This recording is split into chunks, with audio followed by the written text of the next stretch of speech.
Now, the news story of the British businessman, now apparently conman, James McCormick, and his magical bomb detector has made quite a splash here in China. McCormick was found guilty on 3 counts of fraud for the sale of fake bomb detector devices worth over $85 million. He admitted to a British court that he knew the devices did not work.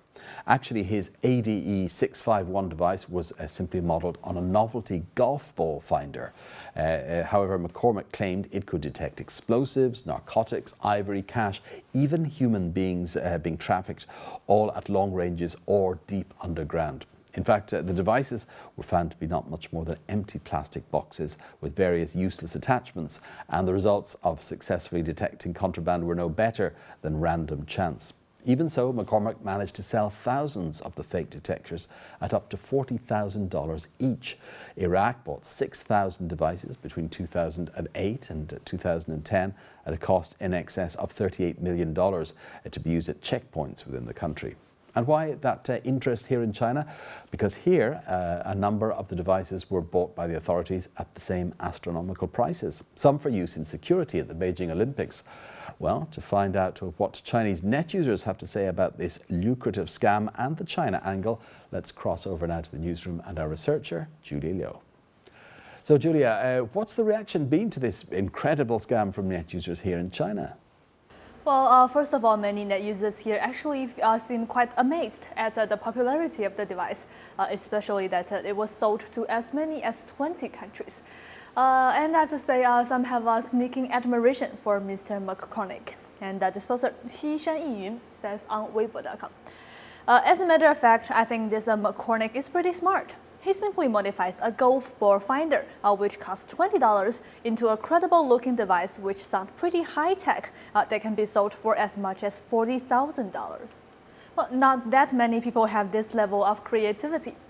But of course, most Chinese net users' attention is focused on the purchase of quite a few of these devices for use at the Beijing Olympic Games back in 2008. And this poster called Stephen9527 says on Weibo.com. The devices were used for security work during the Beijing Olympics. It's just pure luck that no incidents occurred at that time. Well, 最有价值的明星 has had this scathing comment on the same website, and he has this to say. This is like a modern version of the old tale of the emperor's new clothes. And hopefully this will serve as a warning to the departments involved to do more research before making such stupid decisions in the future. Now, Julia, do net users know of any other cases of these fake devices being used in other instances in China apart from the Olympics? Well, yes, and in fact, it seems that the devices were actually quite widely used here in China. And not only was that, but you will guess from the media reports that mentioned them, that these devices were actually quite successful. If you search for mole detector, well, that's the name the device is known by in China, on the biggest search engine in China, Baidu.com. Well, there are literally hundreds of news reports that mention these detectors. And incredibly, most of them are full of praise for how effectively it works. And here are just a few examples I've found. It allegedly helped Qingdao police detect 50,000 illegal fireworks. And it helped the Fuzhou police identify 6 drug addicts in a bar. And Hunan police used it to find 12 tons of explosives in a tunnel in the mountains. And Chongqing police arrested 6 people who were carrying methamphetamines. And all apparently with the help of this so-called detection device. And now these glowing reports are being dug up by net users who understandably find the whole thing hilarious. And Zhongshan Fengyu says on QQ.com. Even though it's kind of forgivable that the governments were cheated by the fraud in the first place, it is just ridiculous to see them still fooling themselves later on. What happened to the principle that news should be based on facts? How on earth did these news reports get published? And this poster Zhou Zijian on Weibo.com has a simple answer for that with this cynical comment. Well, exaggerating and hiding the facts, along with making up stories, is one of the most important tasks for local governments in China who want to improve their standing with their superiors. Now, mentioning the authorities, was it not the government that actually purchased these devices in the first place? And $40,000 is no small change of taxpayers' money. How has that gone down online?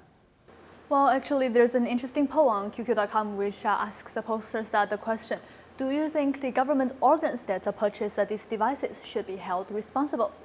To which 98% of almost 90,000 posters who answered say yes.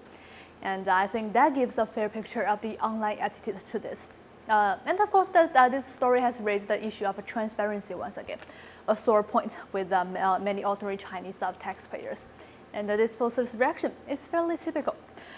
The massive size of the budget for security and the lack of transparency about how it was used leaves open a huge window of opportunity for fraud. Over $300 million were budgeted for security during the 2008 Olympics. But up until now, we still don't know how much of that budget was spent, where it was spent, or where the rest of the money all went. Well, Long from Wenzhou says this on QQ.com.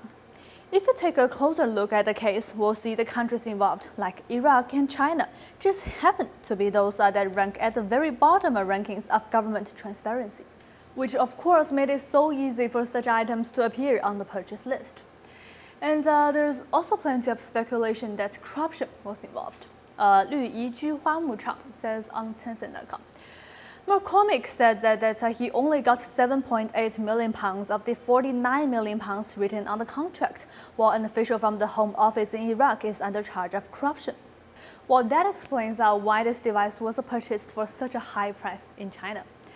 And finally, we have this poster on the same website who warns this could well happen again unless things change. We still don't know how much items are out there that are similar to this mold detector. But if you don't put a purchase and evaluation of devices purchased by local governments under a system of effective supervision, there's a strong possibility we'll see similar absurd things happening again. Okay, thanks for that, Julia. And that was China Take researcher Julia Liu with reaction here in China to the jailing of James McCormick for selling those fake bomb detectors, some of them here in China. Next up on China Take, some of the top trending phrases on China's most popular search engines.